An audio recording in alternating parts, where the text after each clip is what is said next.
Guys, ngay ngay đàn. Hay chưa phone chiang thì chú hồi hay asiat mấy à? Hay chiang khóc mấy hay. Ok ya apa? Jangan anu nggak apa baga mau tian. Haju phone ni chiang takin. Asiat dia mau. No explain ni mau hay Arab chiang gitu tahan. Jangan anu nggak tian apa baga. Chú với ni phone chiang. Hay mi phone long tiket ông gì cái gì đâu. Cái tiêm lâu ni.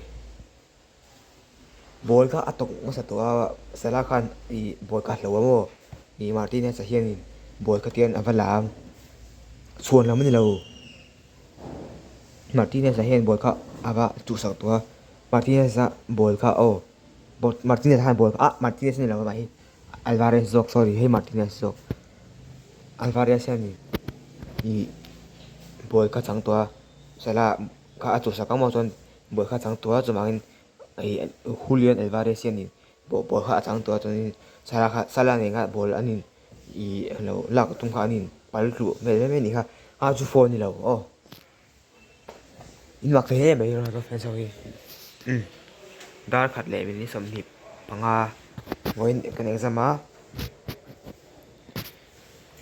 nimin 3 days ago nimin pia nimin ni min ani ju 3 days ago khanin ka I exam kan chan chana I English kan exam mo tu hey voin chu ni som an to voin ni som voin ni som May ani lo June ani lo July ania hey Hindi ji ke ani kan exam ko mo don chonin English kha kan ti ma sabera I chonin grammar mina maths ani chon min pia han grammar ani chon voina Hindi ji ke kan sama tuna kan exam ka chonin voin July ni som ania hey Friday jo top ni voin ni ate ania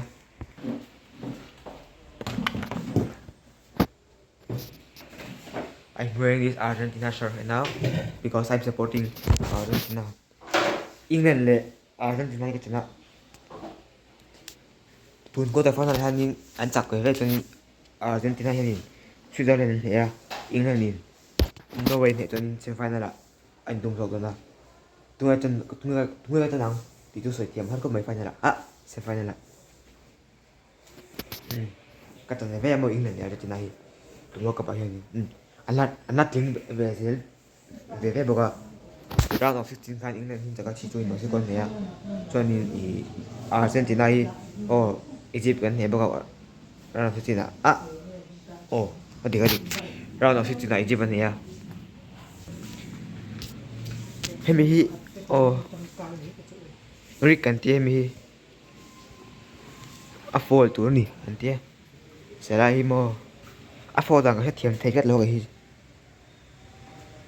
mi lo ngai da mu na anh tay phẳng cái gì sẽ là himo anh tay phải với sẽ bác cả bố cậu trong tuổi là và mò bố cả trong tuổi là bố cả sáu tuổi mò nó với nhiều để bố cho mà in Julio Alvarez chủ sáu tuổi bố cả Alvarez ta han tuổi bố họ Alvarez trong tuổi cho tiền anh này lúc anh bảo phụ mấy những cái gì phone hoa cho football apa phone ni lawa mo hey no phone cho phone nga sia thai ni lo anti ni mi kem tak te pon ko ni ya ngai dan chu ai nang lo the a chen phone anti a phone thai ta nan thop thua ha cho man pon chu ni se to se de se be da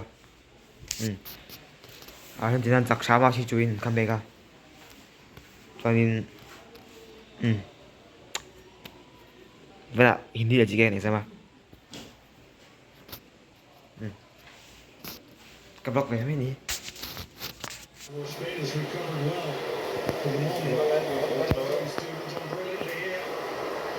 đây có sao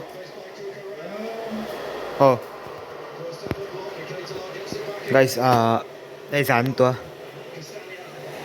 avat lai to veo dar som pani le beni som li pangania tuna hianin hey in kegana Spain le Belgium mau voi hi July ni som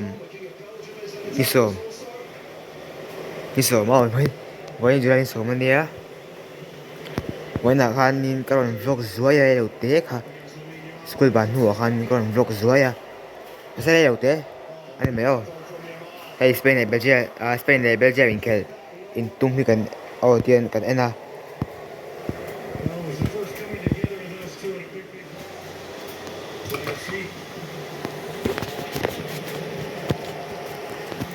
I'm wearing this Argentina jersey again. Guys, voin here khoai se khop me ate la khoai chu a cheve ji te me la o tu nai khoai se khop me ni poi sangai ai ni poi asang hai lawa tu mangin yo o te sur ra di kan mo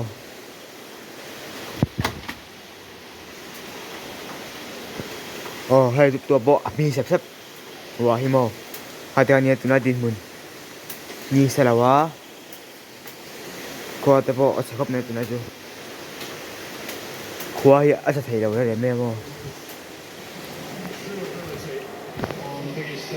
you know in kega na jana Spain le Belgium hi kan chana Spain hi kan chan lo han chu an chal tu ka chung mangin kan chan pe lo Spain hi chu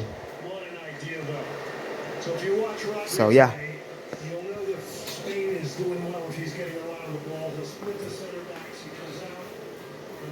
oi na GK le hindi kan exam a atai to ang renga da khat reject to mo hey avot thi ka te ma se hey ke kor bol chu ka tho tho ni mo ha te kan ya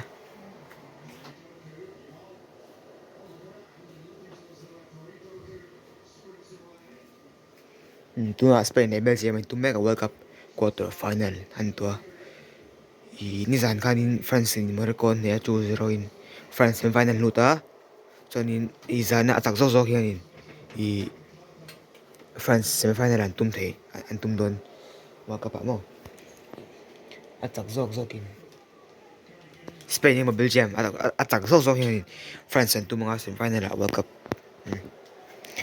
World Cup hunai te si te no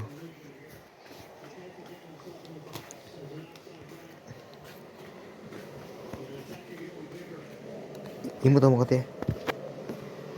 This is our bed. No, update of our room, okay?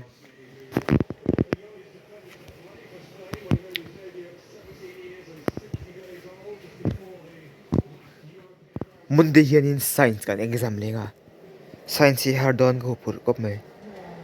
Text ver siar ngai don mo science chu.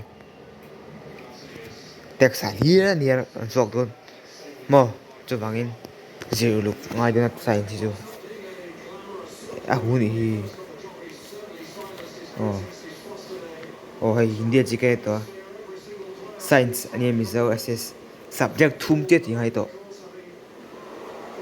So ni so panga kan so panga mo. Ni so ni palia school result kan la mga ni so ni pakata school kan don. Oh, that means World Cup final at in school kan so don tian chu. World Cup final hi ni July so bakwa Sunday. Ka le pek Sunday ya. Ka le pek Sunday ya hian final. An kena ta hian mo. Chu oh final khelo na. Mo. Kan so don. Ta chong kan so don. 50 lan ka le ni so panga kan so ni lai ni hian. Chonin ni khat ni thum ni khat ni thum ni nga ka khat pon cho lo ni nga chi kan cho don ni chu han chu ni thumi pakhat tu de an school kan nu le hwa lang mo ta hian ni nga che kan cho don ni chu mo pa se a tha tho kan cho lai World Cup final kan an thei do na Zayan doon mo, di ba na? Kaya niya. Nakaya ato pa. Karon silang chiêu tunga chaksok. Spain ngay Belgium. Chaksok kan lawan lang. Tuna tu make a minutes of the an kele chiêu.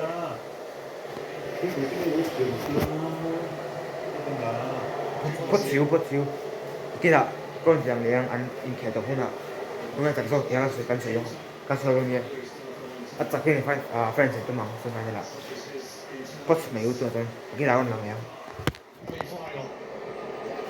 Spain jaga chuanin. Này ato mon to an sak to chu. Ara thawa ma se da ni de atan be.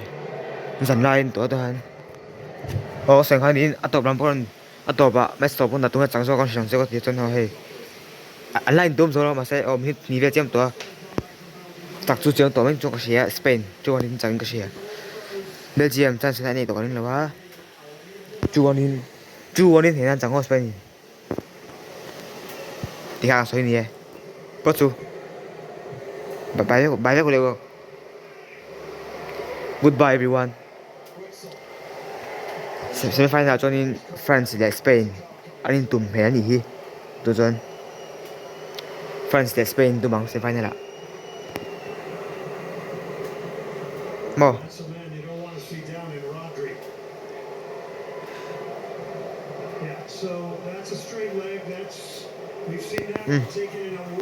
thật chú hay cái tổ một thằng hai tổ. See you in the next one. Peace out. Spain beat Belgium 2-1.